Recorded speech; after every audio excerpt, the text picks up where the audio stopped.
gracias. Thanks for that wonderful introduction. Buenas tardes. That's mostly all the Spanish I know, so now I'm going to speak in English.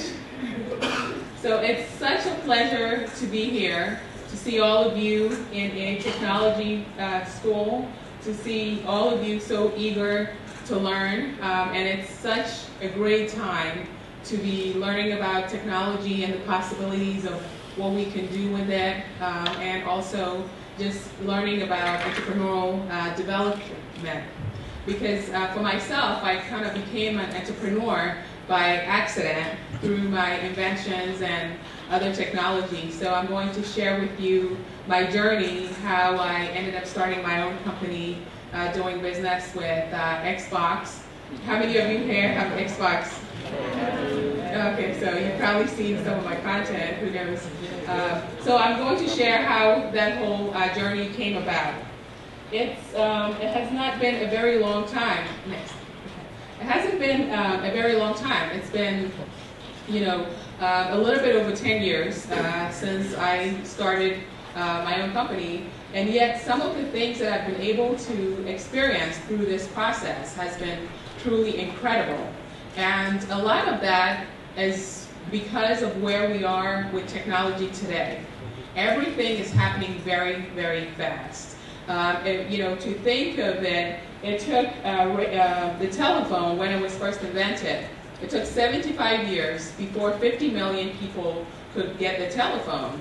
And yet you have games like Angry Bird that within days of their release, you would have 50 million people, maybe even 100 million people that would have access to it. Back in the day, if news happened in another country, it had to be brought over by courier. So you can imagine how long that would take. I found out about the meteor that was just in Russia. I found out about it on Facebook from a 10-year-old who had posted a video of it. And that's because today we have very, very powerful tools in our hands, and we don't even realize that. Believe it or not, the iPhone 4 and most smartphones today have more processing power than all of NASA did back in 1969. And yet we were able to put a man on the moon, so imagine what it is that we can do today. Today, most of our lives, even toys, basic toys, are run by very smart and very powerful machines, and we're looking to make these machines even smarter and smarter. Here is a real robot from the MIT labs that they have actually taught to be able to respond to emotion with facial expression. And these are some of the things that are really helping connect our world. Next. Through these smart machines, the entire world has come very close to speaking the same language. Today, almost 9 out of 10 of the people on the planet have mobile phones. What that means is that we all have access to the types of information that we need to create whatever world that we want to see. That's my 2-year-old on his iPad. And he can already navigate it. He can get to whatever he wants to watch, his games, his apps. He can get to all of that. And he can ask for it by name, too. And he actually double-clicks on everything. He would double-click on an apple and expect it to do something. Double-clicks on the elevator. So, next. But what this has done for us, this level of connectivity, what it's done is that it's allowed us to have the power that before only very, very big companies had. In my own company, for example, we have programmers in the Himalayas, in Nepal, we have graphic designers in Argentina, we have people right locally in Orlando, and we all work together as one team. With all this flow of talent and information, we're able to do projects that before we would not have been able to do at all. And today, these collaborative platforms are allowing even NASA to solve age-old problems that we couldn't solve before. They have a project where people from all over the world can now tag pictures that were taken in space. And all of this is helping paint a better picture and help us understand our world even more. We're definitely in an age of innovation where everything is run by technology. It's an age where we're truly only limited by our own imagination. Whatever we can dream of today, we can actually make that happen, regardless of what discipline that we're in. It's a time of great overwhelm because you see technology come and then something new comes and it just seems like we're surrounded by so much. But it's also presented so much opportunity. And my story is an example of this opportunity. When people hear about the fact that, I've come up with technology which has allowed Star Wars to be distributed, or have a company which does business with Xbox and all of this, they assume that perhaps I had some connections or maybe came from great advantage or maybe a rich uncle somewhere. But that couldn't be further from the truth. In fact, I didn't see my first computer until I was 17. I didn't even know that engineering, that there was a career or something that you could do in engineering. Next. So I'll tell you a little bit about my background. That's me in the picture. My parents are from Ghana, West Africa, and while my dad was studying in the U.S., I was born. I was born in Syracuse, New York, and when I was young, we went back to Ghana. And Ghana is a very stable country today, but at a time when I was growing up, it was very turbulent because the government had been taken over by military rogues. There were soldiers running the streets. Even people that I knew were getting taken away. There were a lot of crazy things happening. But one of the things, and we didn't have much. There were days that we didn't even have food at all because it was that scarce. We had to, really save it. But through all that chaos, one of the places that we called our magic place was in front of the television. And it was in here that we will learn about the rest of the world. And I remember one day I was watching the television and I saw a program on space exploration. And it really started the fires of hope inside of me. I got very excited on seeing that. And so I decided, I begged my parents to let me go back to America when I was 16. I don't recommend anybody at 16 Today opportunity is everywhere, but then I begged them and they did. And so at 16, I left Ghana and I went to the US. And I remember driving through when, even leaving the airport and seeing all these different buildings. I saw so many lights and, a lot that I haven't seen. But it occurred to me even then that everything that I was seeing, things like Coca-Cola and Chevron and Oracle, IBM, these companies that were having such massive impact on the world, all started as a thought in somebody's head. Like, somebody might have said, let me mix this, and then they came up with a formula, and it became Coca-Cola. So I set up to go and find my own dream as well. Next. Before going to America, a friend's dad said, you must watch this movie. It's about America, So I watched Coming to America before, going to America. And in this movie, there was an African prince who had actually gone to Queens, New York in search of his bride. So I said, I'm going to do the same thing. I'm going to go to New York. And so I did. I went to New York, and he worked at McDonald's, or it was something similar. I worked at, so I got a job at the McDonald's, Fulton Street McDonald's in Brooklyn. And, very soon I discovered that in real life there was no Chris Hakim, quite disappointing. And that if I really wanted to, pursue my dreams, I had to do something else. I heard a commercial next. I heard a commercial one day. It was for the Army, incidentally. It talked about the fact that, you could do more with your life by 5 a.m. than most people could do in a lifetime. So I said, okay, let me go check that out. So I went to join the Army, and when I got there, the Army recruiter had decided he was going to take a cigarette break. So I was waiting in the hallway, and this very handsome young man came in, and he happened to be the Air Force recruiter, and he convinced me to join the Air Force. So I ended up joining the Air Force instead of the Army because the recruiter was much cuter. So. And it was in the Air Force that I started learning about the inner workings of technology. I worked as a satellite technician, and so what I would do with the team, we would go into different parts of the world and set up the communication so that the troops could talk to each other, and so also they could send intelligence, back to the base. And one day we, while in the field, we were having a problem with one of the equipment, and the engineer was trying to get the parts in, it wouldn't come in, and I had taken the parts apart and put it together and got the equipment to work.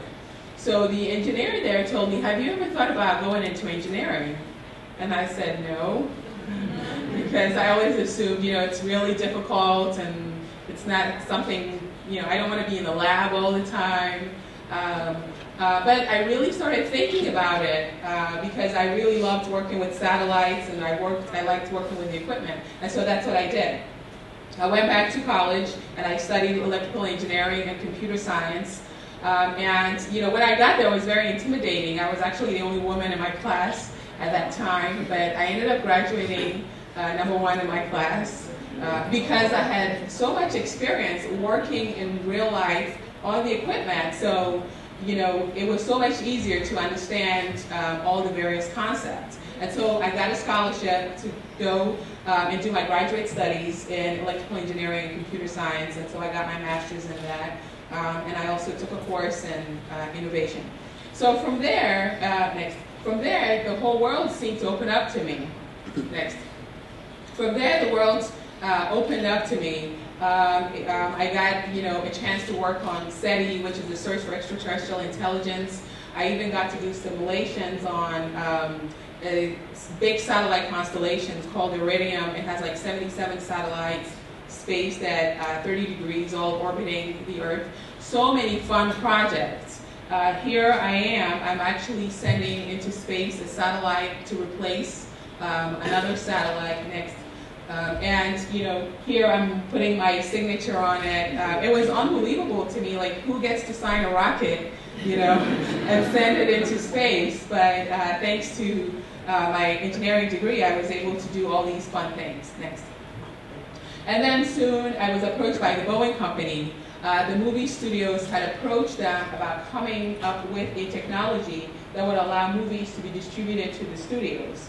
And so I was one of the three engineers that was called to come and start the digital cinema company, actually, and then it grew to multiple engineers. But I was the head of satellite communications at Boeing, and so through the process we came up with the technology for digital cinema, which changed the movie distribution paradigm next.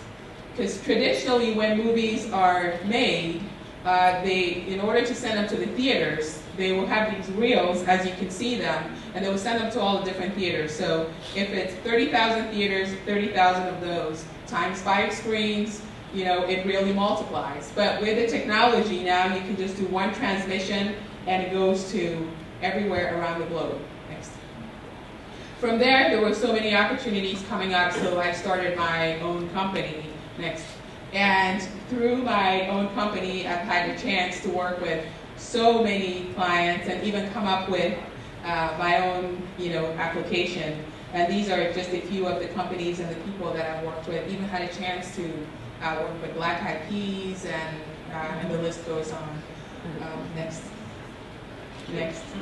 This is the one that we discourage you from looking at the app. Next. But there are, 3 things that I've discovered through this process that have been tremendously impactful in my life that I want to share with you, so that as you go on your own journey, you can keep some of these things in mind. The first thing that I've come to realize is that innovation in engineering, it's simply about solving problems. And we can all do that. We can all solve problems. We can all be innovators. when you look at Bill Gates or Steve Jobs or Guillermo Gonzalez, every single one of these innovators, they simply solved a problem.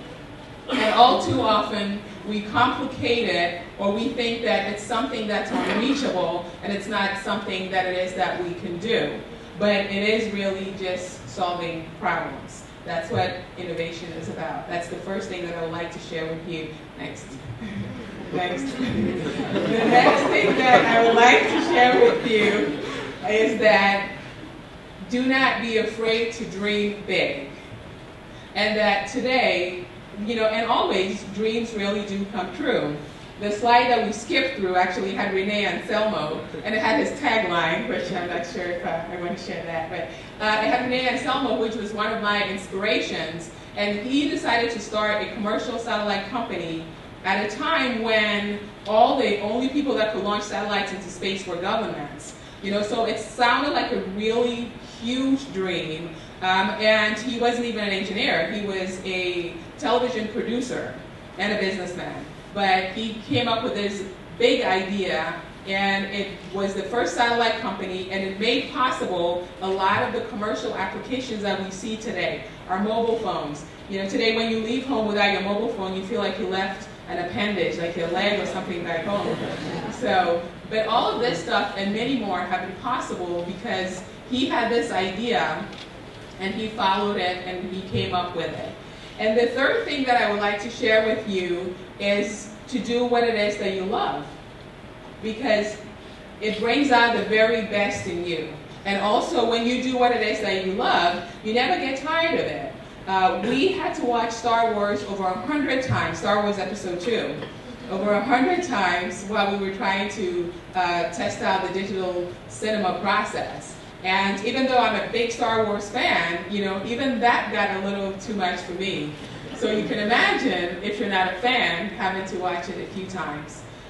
One incident that I remember, we were doing an award show, because I have a video automation system which runs the screens when you go to video concerts, the screens that you see behind the artists. We have a video automation system that runs that. It also animates the voice and the music, and it does a lot of different things for the artists. But we had flown to the award show at around 7, we got there at 7 p.m. and the guys had to work till like 3 a.m. And then they had to be back up at 7 a.m. But they, most of them came in there all excited. They were excited to see, Santana and the Killers and all these artists, and to be doing this stuff to get the screens ready, for the concerts. And, I asked one of them, why are you so excited? And he said, are you kidding me? This is what I live for. I work this hard for the opportunity to get to do this every single day. And so don't be afraid to do what it is that you love. And you can apply technology to make a big difference doing exactly what it is that you love. Next. Today, our entire world is driven by technology. So it's a mandate. It's something that we should all take interest in. Whether we're artists or scientists, nothing lives in a vacuum anymore. Art and science have really met. Technology made that introduction. And no matter what area or what field you go into, you're going to be called upon to think like an artist or think like a scientist. It really doesn't matter. My own company, we've had to create mobile phone accessories, what you see up there with Lady Gaga and another artist, Jeffree Star. Mobile phone accessories for a technology company. So we're such a technologically run society today that everybody has to be able to think not just as an artist but also as a scientist. Next.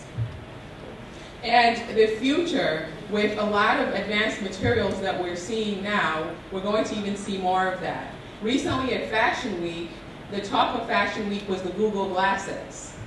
Who would think that a search engine or a technology company would be presenting at a fashion show, let alone create that much excitement? But that is the world that we live in today. A lot of what we used to see as science fiction is now science fact. There is this material that what you see at the very top. these are some of the possibilities that's going to come from this material, graphene. How many of you know about graphene? It was the, oh great, it was the 2010 Nobel Prize in Physics. It's a one-atom sheet, and it has so many possibilities in terms of what we're able to do with it. And I actually saw, a video on YouTube where the guy was describing, how he came up with this graphene, and he just had a simple pencil and he was scratching like a graphite rock, and then he saw the conductive properties, almost like when you write with pencil and you erase it, all that material. But some of the possibilities, it can serve as your watch, it can serve as your alarm clock. People are even talking about creating contact lenses that can serve as your browser, so you can, just kick back and read. Now when you have your eyes closed in class, you can say, I'm reading. But so many possibilities for it. Next. Here is an example of it where someone is showing a super stealth material that can take on the properties of the environment. Similar to like the movie Predator, and now you see it in real life. And some people, some militaries are actually testing this material to use as camouflage. Next. And this is the same material. Next. This is the same material indoors. So it really takes on the properties of whatever environment that you're in. Next. Innovation. It's about thinking about ways to connect the dots for people, those invisible dots for people. When you think about the MP3, there were a lot of MP3s before the iPod, but the iPod became so popular because Apple was able to connect the dots, make it easy and applicable to our lives. It's much in the same way. We're now all, as innovators, required to think about all the different ways that we can take all the technology and everything that's around us and make it applicable to real life. For example, what color is this apple? Right. When most people look at this apple, they see red. However, but for an artist, when they look at that apple, in order for them to be able to paint that picture for the world, they have to see the blacks within it, and they have to see the yellows and all the different colors within it to complete the picture. If they painted it with just red, it would be just a splat, and it wouldn't be much useful to the rest of the world. And that is innovation, in a way, connecting those invisible dots for others to be able to see, finding the many possibilities and solutions within all the problems around us. And we have many problems around us. I believe that in the end we're all going to be remembered by the problems that we created and the problems that we solve. And so with our businesses to endeavor to solve all problems that we create. Thank you all so much for giving me this wonderful opportunity to present my ideas to you, especially the old-fashioned way, in person, and that as a hologram. So thank you very much.